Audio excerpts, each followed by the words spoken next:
You in Texas? Yeah. Wait a minute. Let me scoot back. Were you DJing in California? Yeah. Started with well, actually, it was Lonzo and the World Class Wrekin Crew. Okay. Actually, his first name was Disco Construction Production. Really? Yeah, that was the first one. The World Class Wrekin Crew, Dr. Dre, Yella, Lonzo, yes, all of them. So they owe me everything. So you were their DJ. I was their DJ. I taught Dre. You taught Dre how to DJ? Taught Dre and taught Yella. Really? That's a super tight exclusive. Y'all never heard that before. Yeah. What you see? What I'm saying? This is a bucket list. I knew this was gonna be historical. So, how did you meet those guys? Oh, all through Lonzo. Okay. And they come into the club. You know, I was 16 when I was DJing, and they would all come to the club. I would practice. Lonzo actually lived on the next street over from me. Yes. Eve After Dark was maybe a mile away, and he used to do stuff, man, all the time with Uncle. They would do the parties like I did here. Yes. That's what they were doing. That's where I got the ideas from. Everything I did, I learned from Lonzo. Okay. Yeah. He's older than you are. Yeah. Okay. Yeah. Big bro type thing. Yeah. Already. So when you're here in Texas, were you DJing in Austin? No. Here was the thing. When I came here, I had planned on not DJing it ever. I was done because I was going to school. Okay. And Dwayne Dancer. Oh, really? Who used to be in L.A. too. Used to do stuff in L.A. Hollered at me because I came down here and I started DJing a couple of parties because I had friends down here. And I was going back and forth from UT to UTA. Okay. UTA had a class that I needed in the summer anyway. Okay. So I would DJ in Fort Worth at Speakeasy. Okay. Speakeasy. And it was kind of, it's like, cool. So I was growing a lot of attention. And at that time, Yushay had just left 107.5. Yes. What's that? KNOK. Yes. Had just left KNOK and went over to K104. And Dwayne Dancer was very bitter about that. He was upset about the move. He was upset about Shay leaving, and going over there. So Dwayne Dancer was at 107.5. He's my mentor today. When I tell you that's my mentor, that's my him. Second daddy. Okay. Yeah. Okay. And so he came and saw me one time at Speakeasy. He said, and I told him, I said, I just come up here every now and then. I don't come up all the time. He says, well, what would you like to come? What can I get you to come up here all the time? I said, shoot, man, I ain't driving up and down the highway like that. He said, son, that's what they make planes for. I said, whoa. So the first time they put me on air in KNOK, they forgot to bring the turntables and the mixer. Yeah. So they just had the studio stuff, which they had, a couple of record, pads and carrying on. So I'm thinking they finna put me on the air. And I'm like, okay, where's the system? Hell, we ain't got none. And you on in 5 minutes. I'm like, what did they want you to do? Wait a minute, hold up. And I mean, at that time it was Julie Summers was on. Yeah. And I was coming, she was getting off and I was coming on.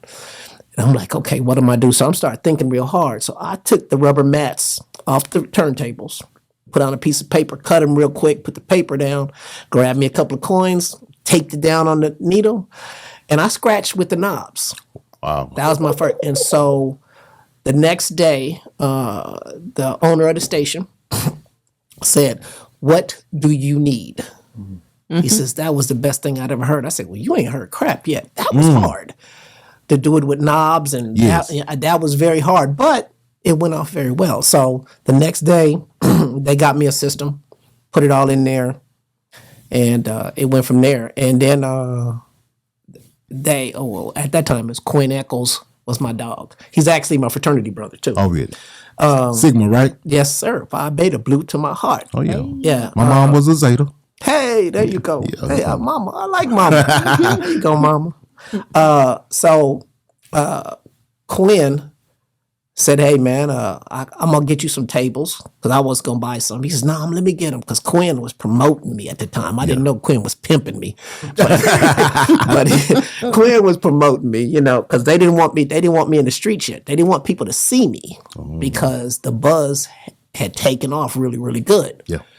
And considering that KNOK didn't have the signal K104 had, and they waited for a whole book to come out before they let me come in the streets. Wow.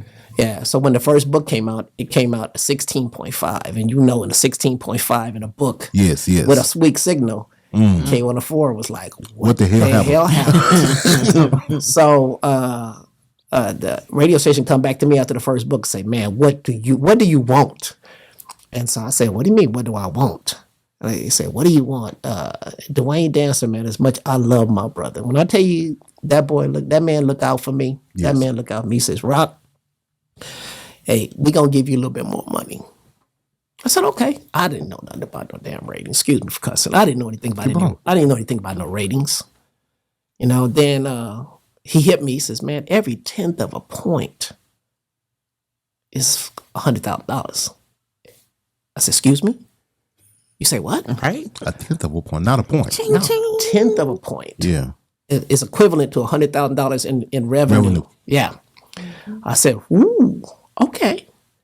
So about maybe the wheels start turning, huh? Yeah. And mind you, I'm in college. Yeah. Teenager or you in your early 20s? I'm 19, man. I mean, you know, I'm 18, 19 years old. And I'm like, okay, how much y'all giving me? Because I know when I worked for the World Class Wrekin Crew, them jokers just give me $35 to DJ at night. Wow. Yeah. How much was you making at the club? Oh man, they was making bank. Yeah. So at the work, what was being with the World Class Wrekin Crew was affiliated with the club you were DJing at as well? Yeah, Eve at the Dark. Okay. Eve at the Dark is iconic, man. That's anybody from LA and was back in the day know that is the place where everybody came out. The neighborhood I came from had so much talent that they had you know, we had Easy, we had Drake, we had Yella, we had like 3 or 4 baseball players, professional baseball players. We had 3 or 4 professional football players. You know, we just had a multitude of people. Yeah. In that whole area, within a 5-mile radius, is probably 10 more TV stars. You know, and my understanding was at one time they was gonna make a movie about it, but I never heard anything else about it. Somebody might need to do it. Yeah. Oh, at least a documentary. Right? Yeah. Well, you know, there's already been a couple of documentaries coming out of there. So. Oh, really? Oh, yeah. NWA. Well, I'm talking about about the club, though. No. They should make one about Eve at the Dark. That's what I'm saying. They should. Yes, that's a lot of history come out of there. Yeah. It is. What was the club in New York? Everybody that they made 51. 51. Yes, Studio 51. Eve at the Dark is definitely fit Studio 51 for LA. It's your girl Jazzy K with Super Tight TV. We want to thank everyone that's been watching. Hey, if you do us a favor and hit that subscribe button, also press the notification bell so you can be notified every time we drop a new video. Know I'ma get some game tuned in with Super Tight. Yeah, I get the low from Big Bobo from the front seat, not no photos.